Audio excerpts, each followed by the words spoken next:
How to find your lost phone even if it's turned off. Hey guys, in today's video, I'm going to show you how to find your lost phone even if it's turned off. This works on both Android and iPhone, so stick around till the end and let's get started. Use Google's Find My Device.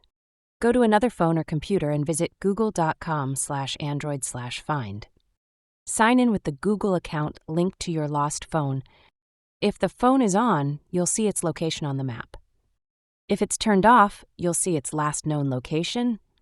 Plus, it'll update once it turns back on and connects to the internet. You can also tap Secure Device, Play Sound, or Erase Device if needed. Use Apple's Find My app. Open the Find My app on another Apple device or go to iCloud.com/find. Sign in with your Apple ID. Select your lost iPhone from the list.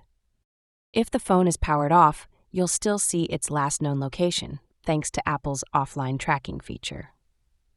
If Find My Network is enabled, nearby Apple devices will help update the location even if the phone has no internet. You can choose to mark as lost, play sound, or erase iPhone. And that's how you can find your phone even if it's turned off. If this helped, give it a thumbs up, subscribe for more phone tips, and comment if you want a video on how to remotely lock your device. That's all for the video.